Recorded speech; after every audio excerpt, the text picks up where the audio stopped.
Good morning, everybody, and welcome. Do I have? Yes. All right.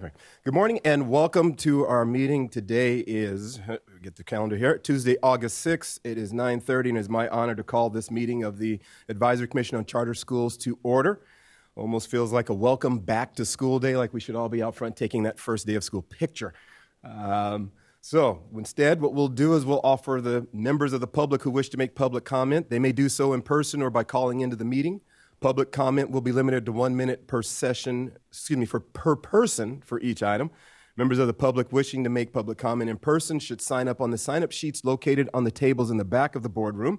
California Department of Education staff will call up members of the public by name when it is time to take public comment. Individuals should form a queue behind the microphone at the back of the boardroom and wait for further direction from department staff prior to making public comment. Members of the public wishing to dial in for public comment should view the live stream of the meeting. Number and access code will be provided at the start of public comment for each item. Prior to making public comment, callers who are watching the meeting live webcast should make sure that the volume on their computer is muted to avoid echoing sounds during the call. When it is a caller's turn to make public comment, the caller will hear a voice announcement that says that they are unmuted. Another announcement will be made when a caller's time for public comment has ended.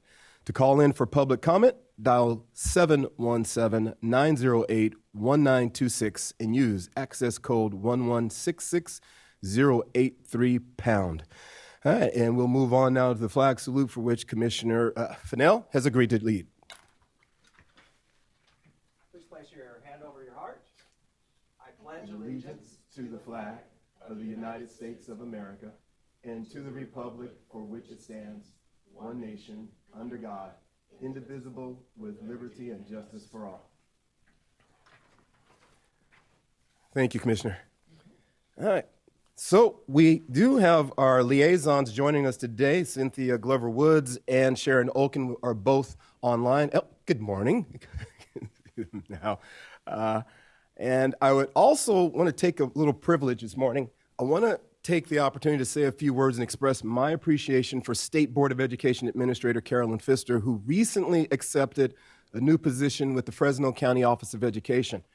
Carolyn was with the board for over 10 years, and during that time, she was a critical component of the board's work with charter schools. She managed the ACCS and helped numerous chairs, including myself, and to ensure that the meetings ran smoothly. Carolyn is also the visionary behind the Early Math Project, which is designed to promote awareness of the importance of math in early education and to provide tools to parents and educators to advance mathematical learning. Carolyn, our deepest appreciation to you and encouragement for what you have moving forward. Thank you so much.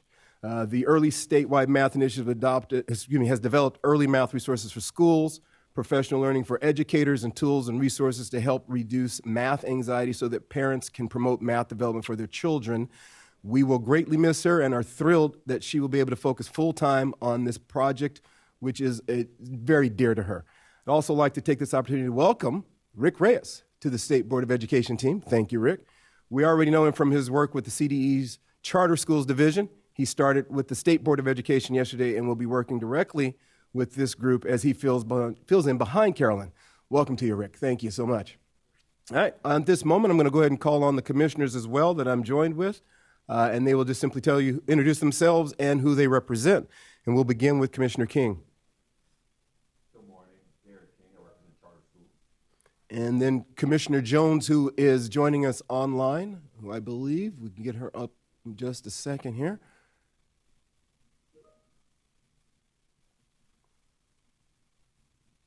I will come back to Commissioner Jones and just as we get technical difficulty worked out. Commissioner Brazil. Commissioner Brazil, representing superintendents. And Commissioner Park. Good morning, Susan Park for the State Superintendent. Commissioner Olmos. Good morning, Steve Olmos, representing parents. And Commissioner Fennell. Good morning, Todd Fennell, Imperial County Office of Education, representing county superintendents. I'm Mike Walsh, and I'm representing Governing Board of School Districts, and we'll try once again, do we have Commissioner Jones online?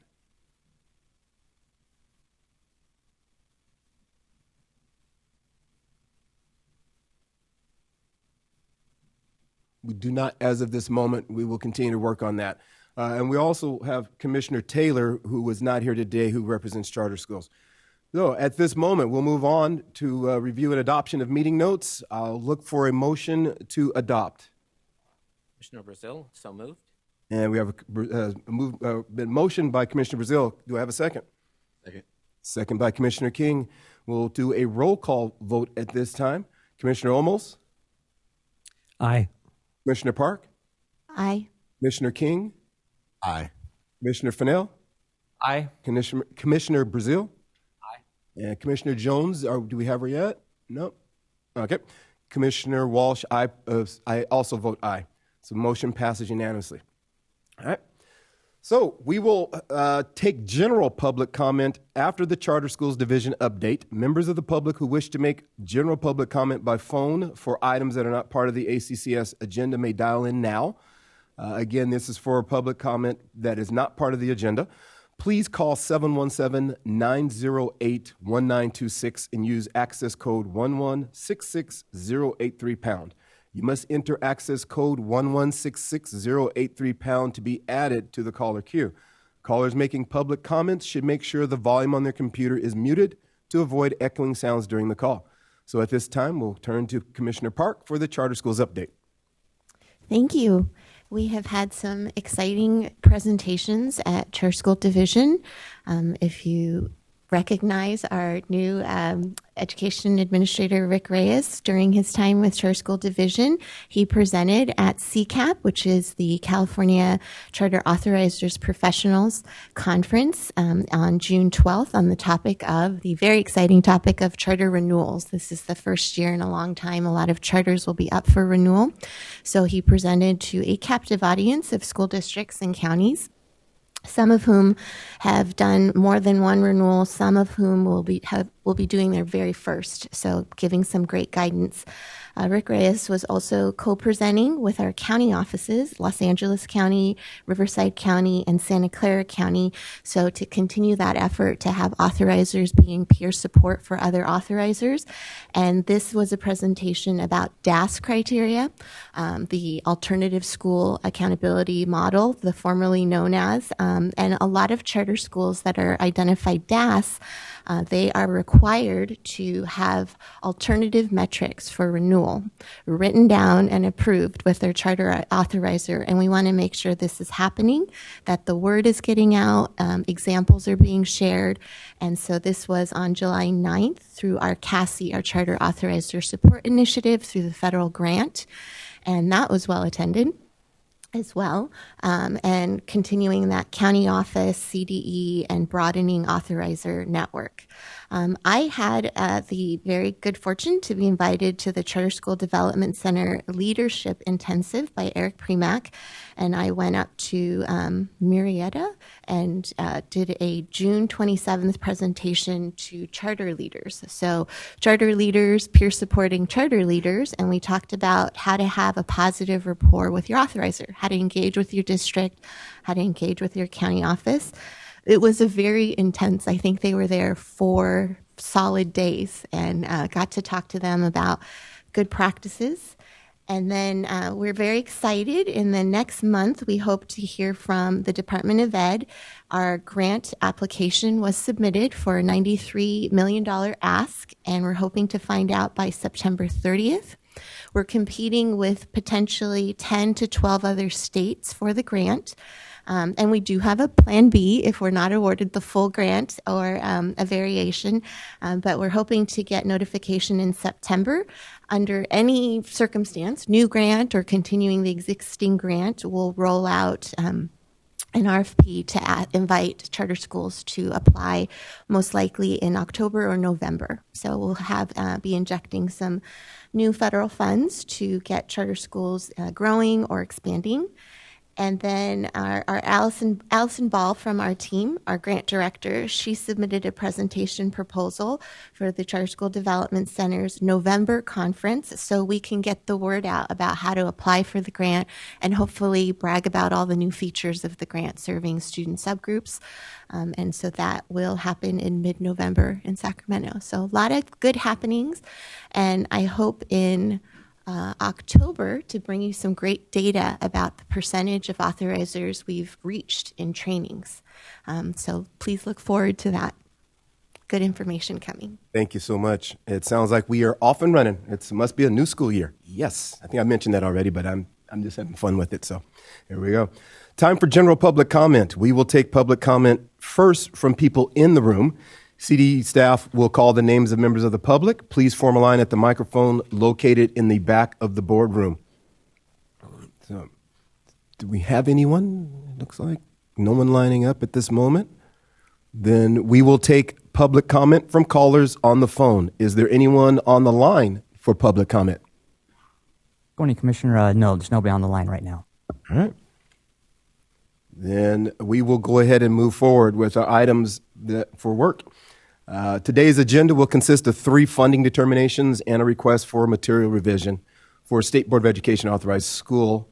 And item 1, the consideration of request for determination of funding is required for non-classroom-based charter schools. People wishing to make public comment by phone for item number 1 should call in at this time.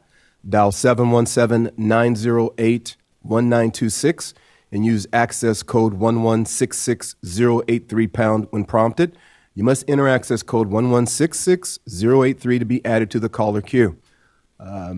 So at this time, we'll turn it over to McKenna Huey. Good morning, Chair Walsh and members of the Commission.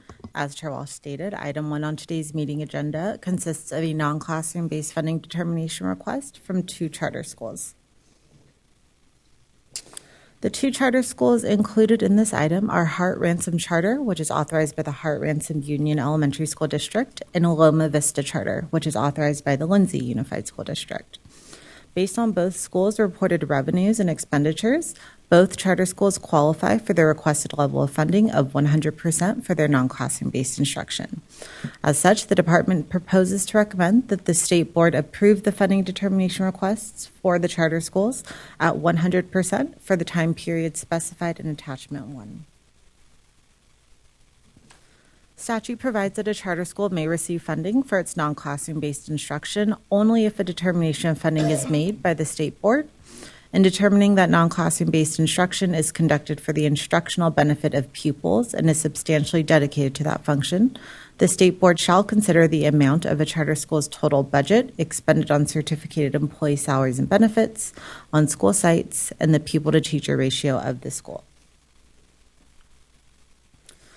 A charter school may qualify for 70%, 85%, or 100% funding, or may be denied for its non-classroom-based instruction. The criteria to qualify for each level of funding is outlined on the table of this slide. To qualify for a proposed recommendation of 100%, a charter school must spend at least 40% of its public revenues on certificated staff salaries and benefits, spend at least 80% of its total revenues on instruction and related services, and maintain a pupil-to-teacher ratio of 25:1. Regulations state that a funding determination shall be in increments of 2 to 5 years. Statute outlines the requirements for a funding period of 5 years, which is based on a charter school's academic performance index, which is no longer calculated. Based on the department's current interpretation of statute, the department recommends funding periods between 2 and 4 years, depending on the number of times a charter school has submitted a funding determination request to the State Board.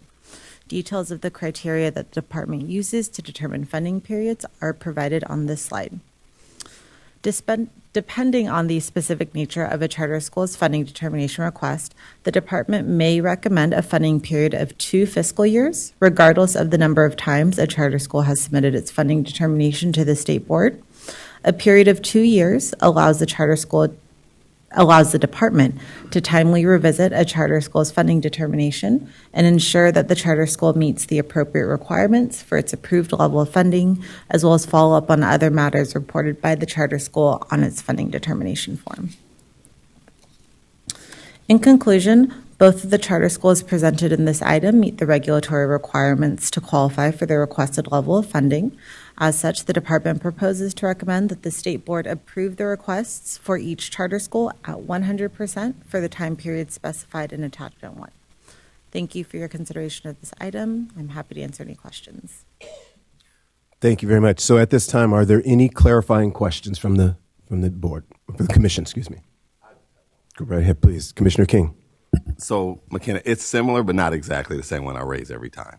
But my question is with respect to the statute and the fact that we do use the academic performance index, is there a plan or a timeline to address it so that way we can stop the pattern of only going up to 4 years to go to 5?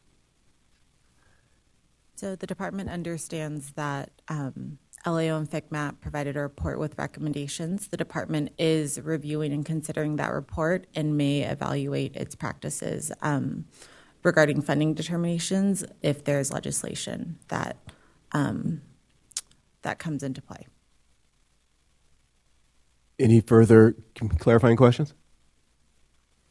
All right. Let me find my spot again. Clarifying questions, blah, blah, blah. All substantive questions that go beyond addressing uncertainties need to be held after public comment, which is now time. Are there any public commenters on the phone for item number 1?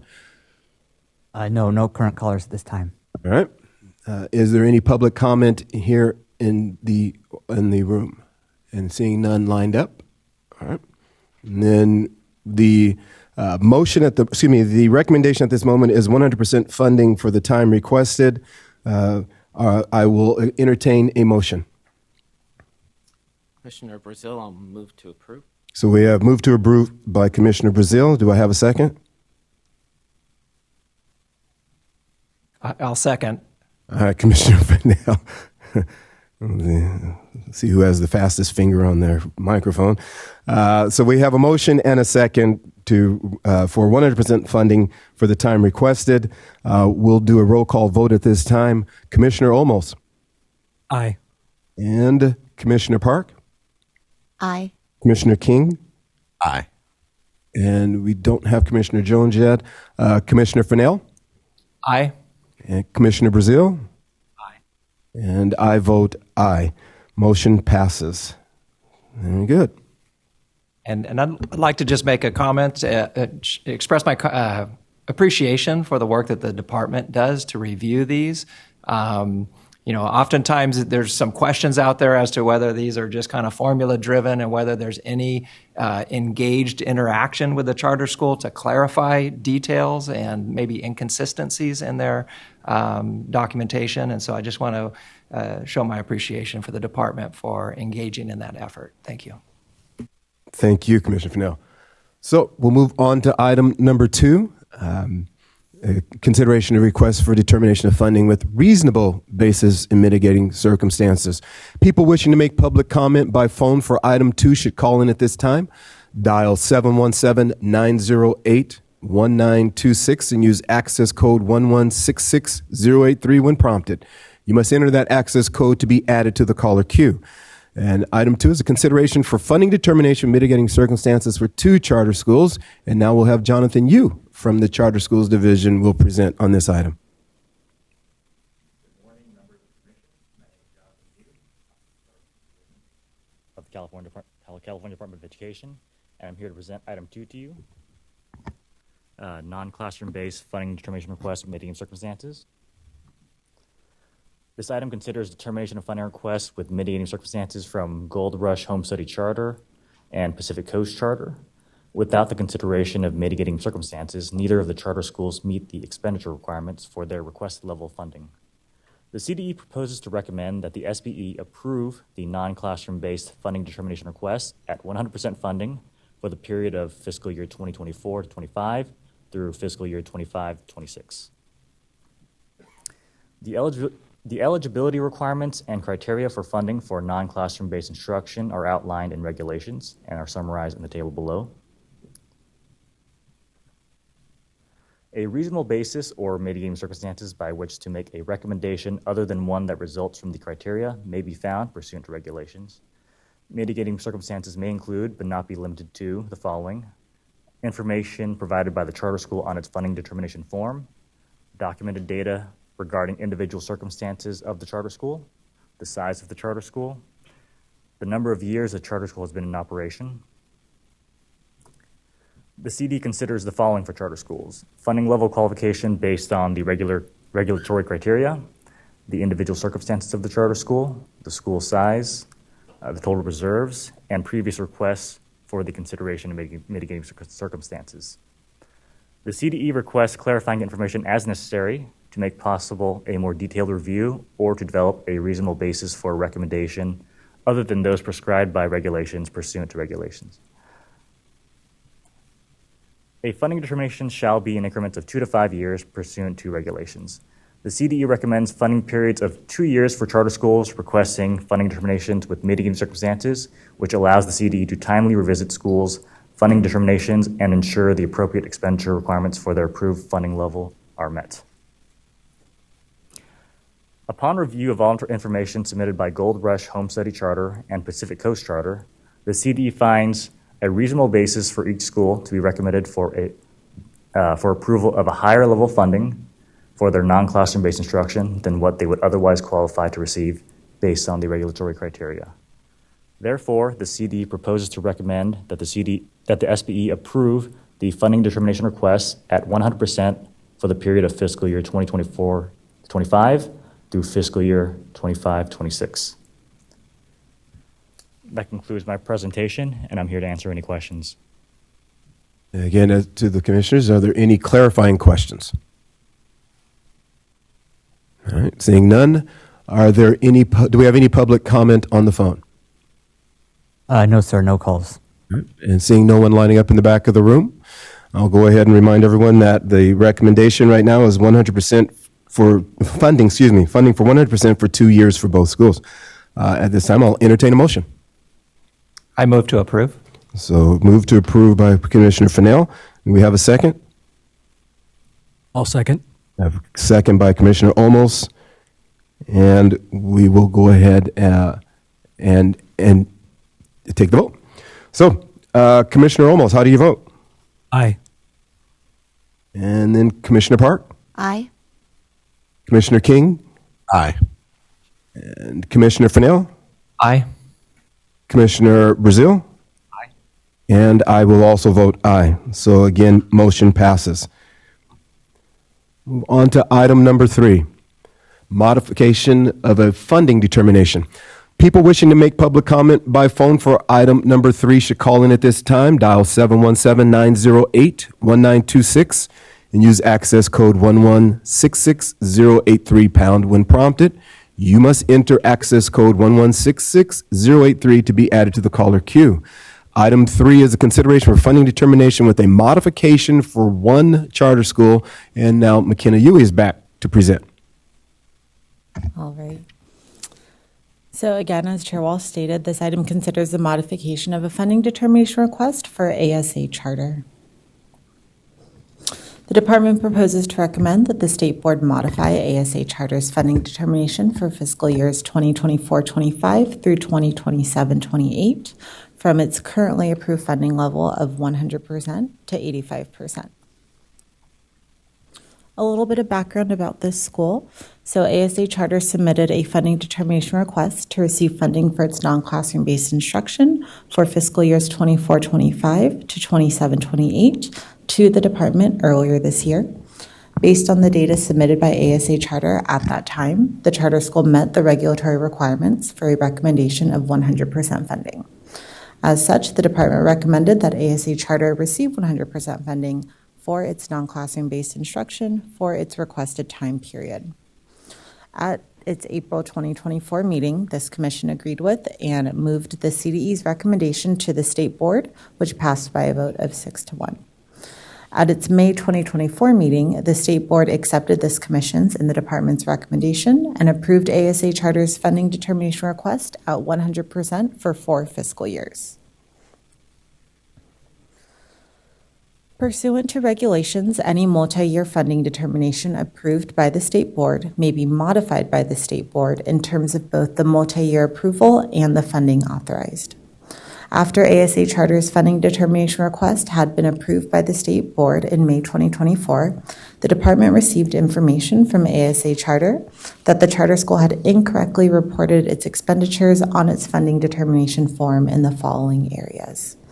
total instruction and related services costs, total operations and facilities costs, and total other outgoing and other financial uses costs.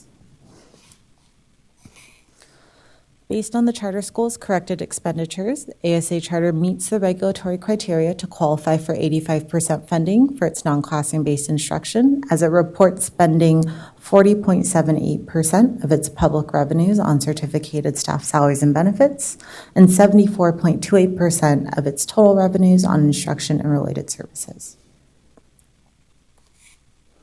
In conclusion, the department proposes to recommend that the State Board modify ASA Charter's funding determination for fiscal years 24-25 through 27-28 from 100% to 85%. If ASA Charter's funding determination is modified, the charter school will receive 85% funding for its average daily attendance generated through non-classroom-based instruction for the identified fiscal years. The department notes that regulations permit ASA Charter to submit a funding determination reconsideration request if the charter school wishes to seek a higher or lower determination of funding for the aforementioned fiscal years. That concludes my presentation. I'm happy to answer any questions. Thank you very much. Are there any clarifying questions from the commissioners?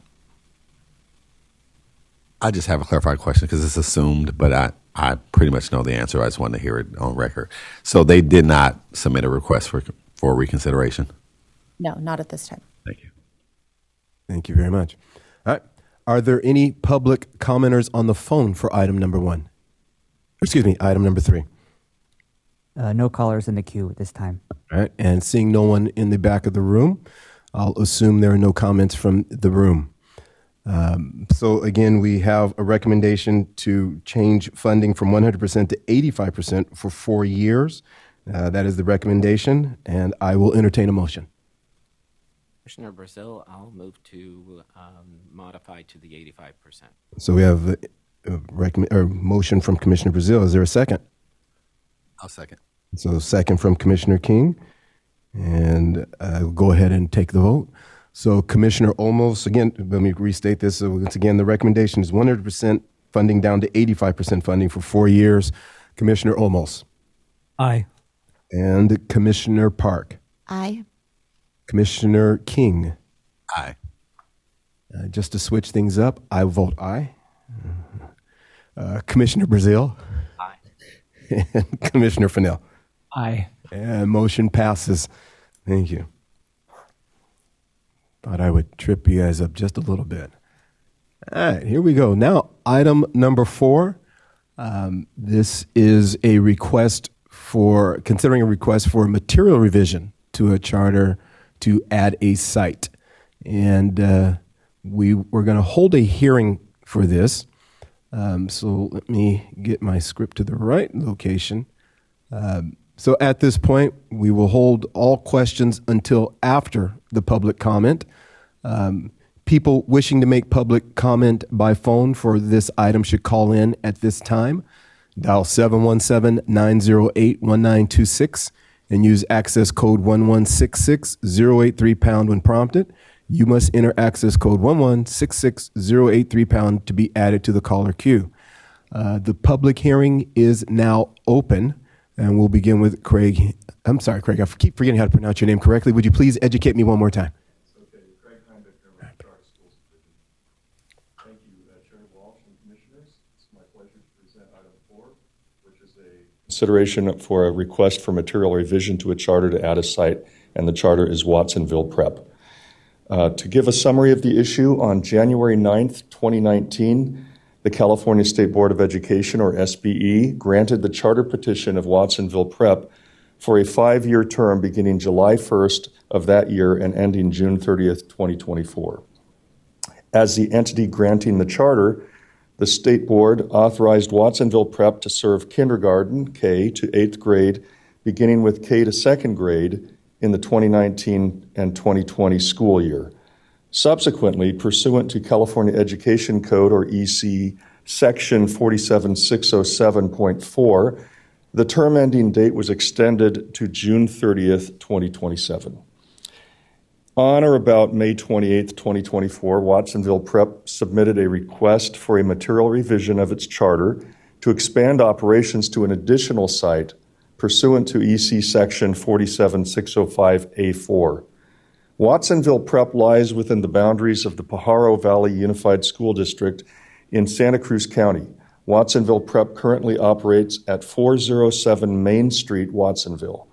Watsonville Prep seeks to add an additional site located at 18 West Beach Street, Watsonville, which is adjacent to its current site.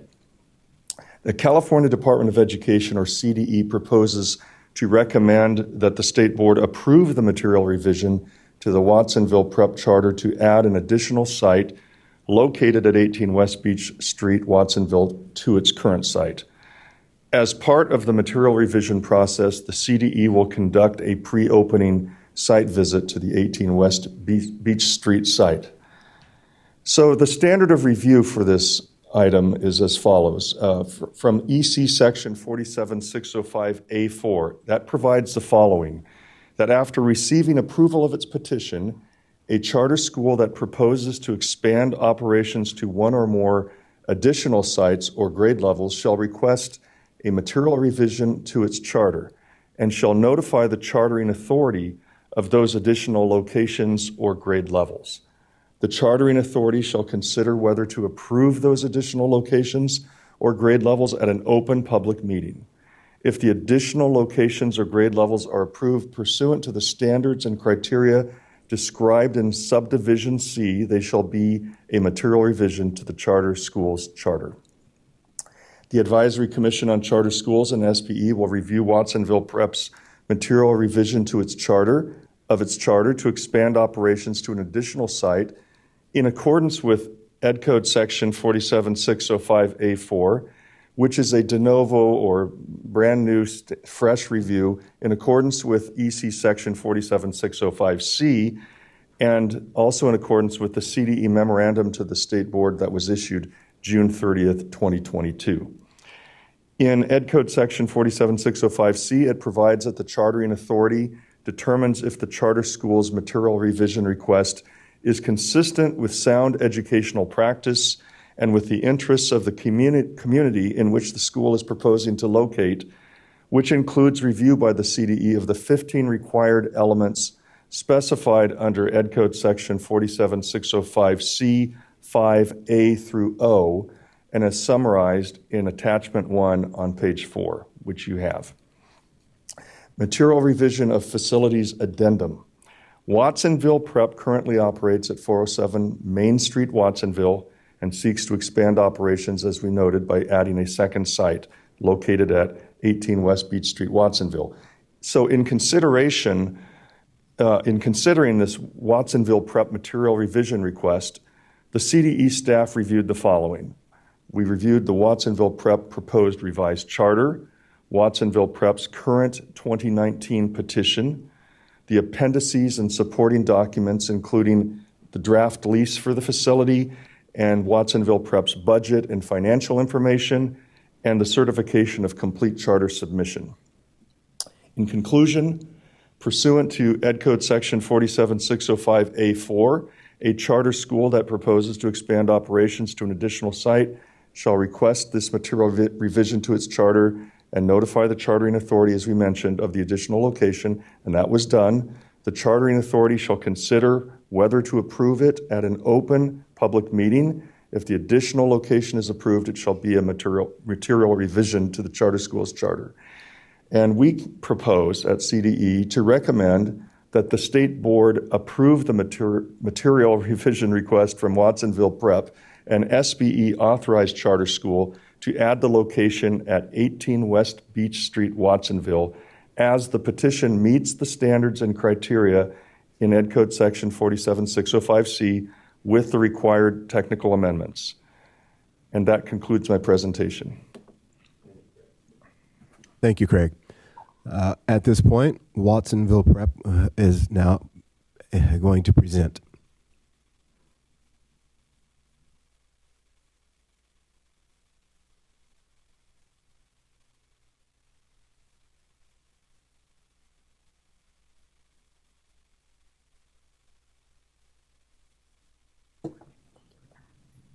And you'll have 10 minutes. Great. Good morning, Chair Walsh, Commissioners, Director Park, and to our State Board liaisons. My name is Janelle Rulli. I'm with Legal Counsel for Navigator Schools. I am not Dr. Caprice Young, and neither is my friend Tom here. She, unfortunately, there's a medical issue. So I will have Tom introduce himself. He's with the Navigator team.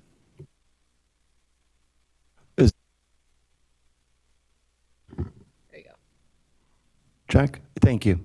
Good morning, Commissioners. I'm Tom Pareik. I'm General Counsel with Navigator Schools. Dr. Young sends her most sincere regret for not being able to be here.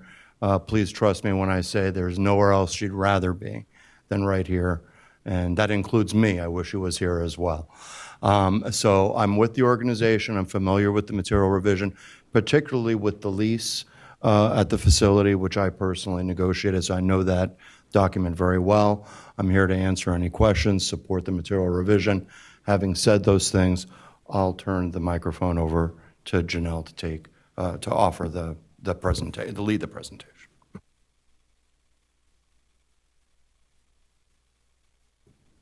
Does that work? Okay.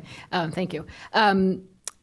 Just one last piece before I jump in. I wanted to add our note of thanks as well to Carolyn Pfister, who was just really a pleasure to work with across all of the years. She made everything so much easier for charter schools. She was always really welcoming, and it was a nice reception for sure. And so, Rick, I hope that continues. I trust that it will. To kind of locate us in history, this is not an appeal. Nobody has denied this request.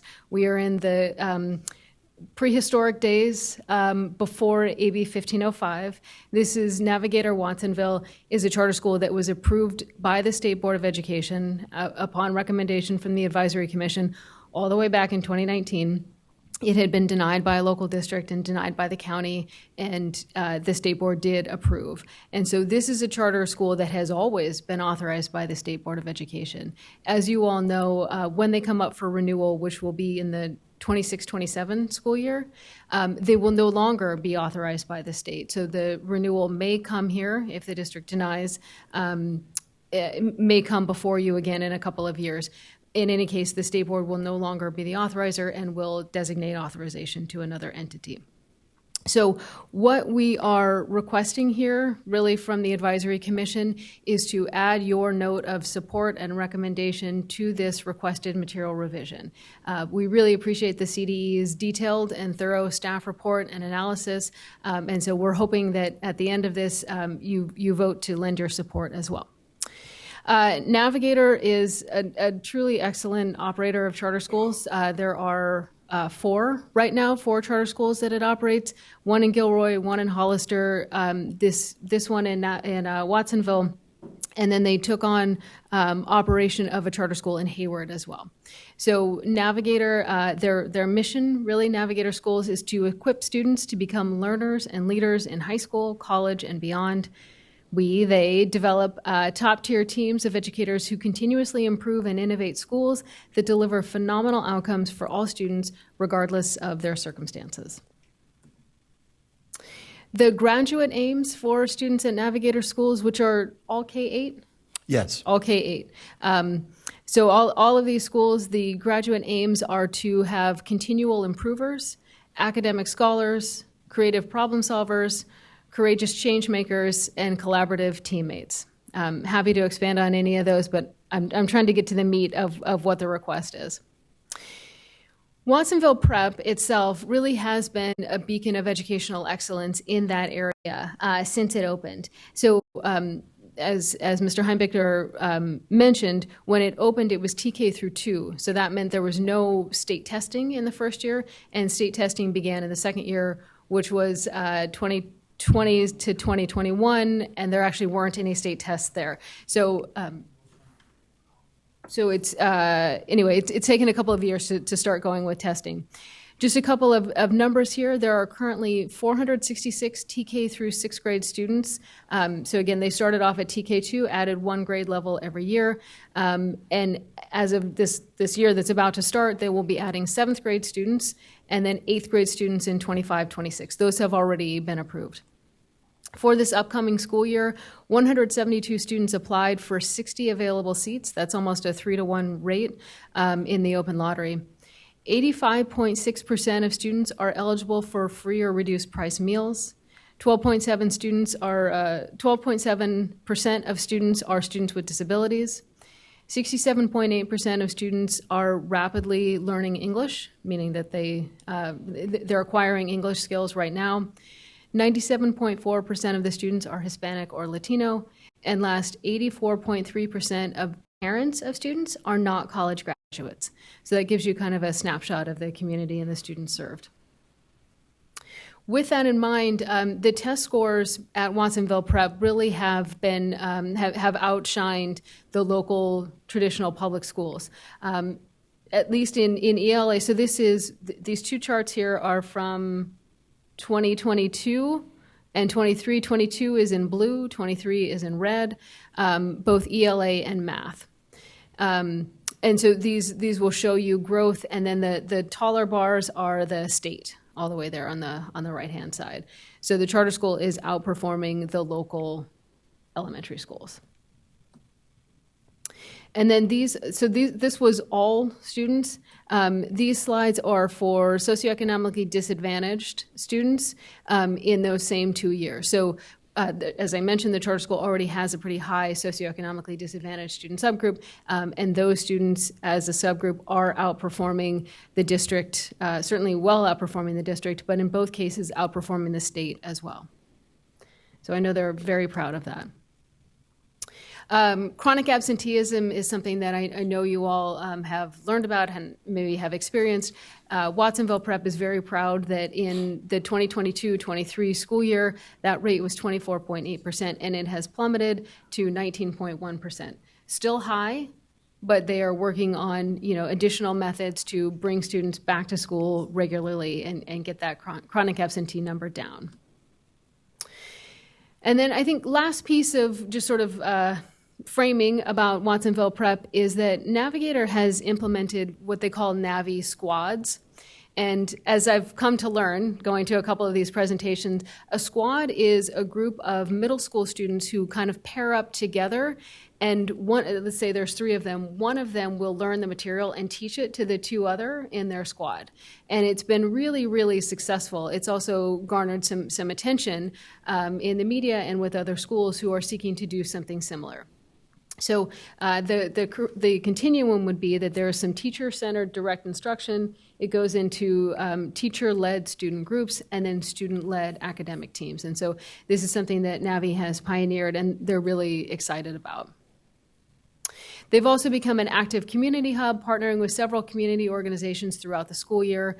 There's a mental health resource fair, and then also partnering with other groups to, I see, it's a link and it's blue, so it's hard for me to see. There's a group called Envision Fitness and Nutrition to offer students STEM activities, cooking, dance, taekwondo, and soccer classes. So doing lots in the community. The parents also participate in a parent university, which is a series of workshops on how to navigate the educational system. Hispanic Heritage Month, big celebration in the gym. They packed it all in. So here's the request for the facility. Watsonville Prep is located in a former department store located in downtown Watsonville, and the address is 407 Main Street. You've heard that a couple of times. That's it's ringed in blue there with an arrow pointing at it. That's the current space. The requested new space is ringed in pink. That's 18 Beach Street. And so you can see that they are immediately adjacent to each other. And my understanding is there's a fence around the property. And so students would be able to, students and staff would be able to pass through them pretty quickly. The same landlord owns both of them, both of the sites. And so the new space would be the middle school. So as I mentioned, they are expanding. They will be offering 7th grade this year, 8th grade next year. And that'll be full build out. So 6 classrooms, a meeting hall, a tutoring center, special education and counseling rooms, and then it provides the ability for TK through 5 to also spread out in the original location in 407 Main Street. Navigator and Watsonville are led by some very experienced educators. You may know Dr. Young. Nora Crivello is the board chair of Navigator, and then Nancy Salazar is the principal there. So I'm happy to put the map back up.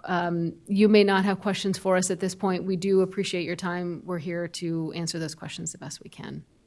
Thank you. At this moment, we are going to move on to public comment, and then if we have questions, we'll definitely know exactly how to find you. Thank you, Commissioners. So, at this time, are there any public commenters on the phone for this item? No, sir. No callers at this time. And seeing none in the back of the room, I will go ahead and close the public hearing. So, at this point, Commissioners, it is our turn to deliberate. Do we have any questions? The recommendation from CDE is to approve the material revision. Are there questions here? And it looks like I'll start to my left with Dr. King and then Dr. Olmos.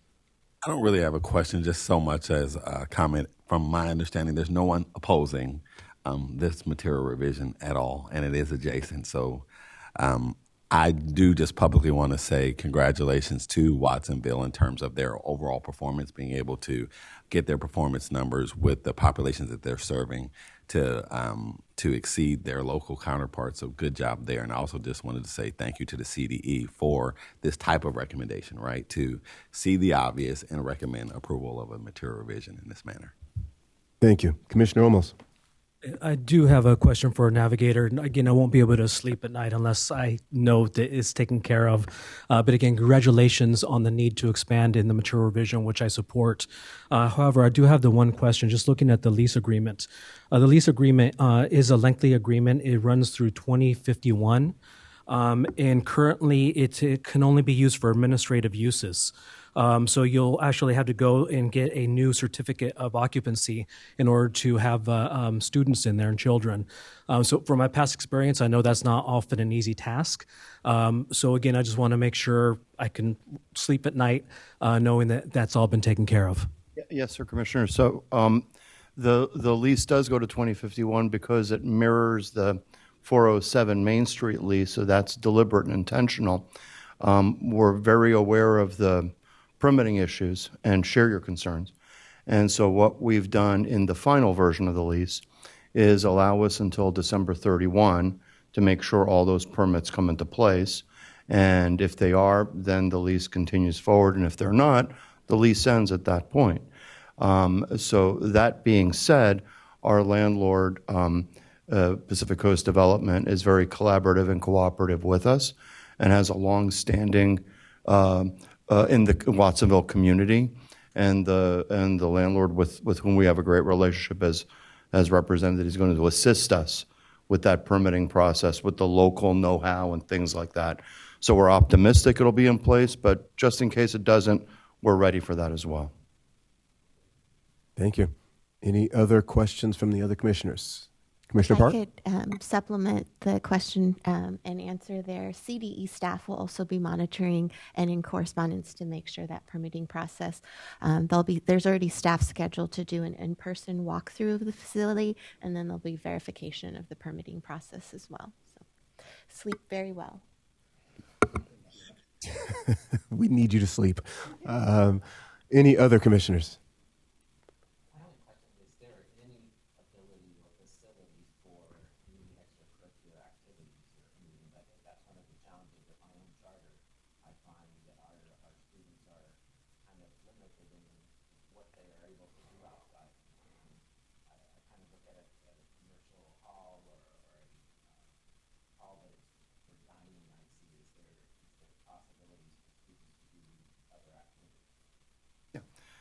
Thank you, Commissioner. So that's the nature and the spirit of the material revision. So we do have enough space in 407 Main to operate a K-8 school, but there's really no room to move, kind of what you're sharing with us. So yes, this is designed to be the middle school, but it also is designed to enhance that sort of alleyway between the two schools or between the two buildings, where the children play for the most part at this time. In this little alley with these two brick buildings reminds me a lot of New York City, where I grew up, even though it's in Watsonville. But the spirit of the material revision is to allow for that breathing space. There may not be a designated play space that you see on the map, but it's the spirit of it. And with both of the buildings together, there's a discussion about having a playground built into part of the parking lot that's between the two buildings. That's not finalized yet and set in stone, but that's kind of where it's moving for exactly those purposes. So I will say that definitely appreciation, as Dr. King said, there's no opposition up here, but an appreciation for the wonderful work that's being done at your site. I've already taken notes on the Navi squads because I just think that's brilliant to have students teaching students. That's a model that I appreciate more from my own life and background. So thank you very much. At this time, the recommendation, again, is to approve, not anticipating any challenges to get to that. I will still go ahead and entertain a motion. Do we have a motion? So moved, Commissioner Brazil. Commissioner Brazil moves, and is there a second? I'll second. And Commissioner Olmos seconding because he will be able to sleep tonight. And all right, so we'll go ahead and take a vote, and we'll start with Commissioner Olmos. Aye. And then Commissioner Park. Aye. Commissioner King. And Commissioner Fennell. Aye. Commissioner Brazil. Aye. And then I'll make it unanimous with an aye. So congratulations. We are going to recommend approval. So, ladies and gentlemen, that is our meeting today. As usual, absolutely appreciate the efforts and the work on behalf of everybody to be prepared for this. Welcome to an amazing school year. It's just going to get better from here. So thank you very much. Have a fantastic day. Meeting is adjourned.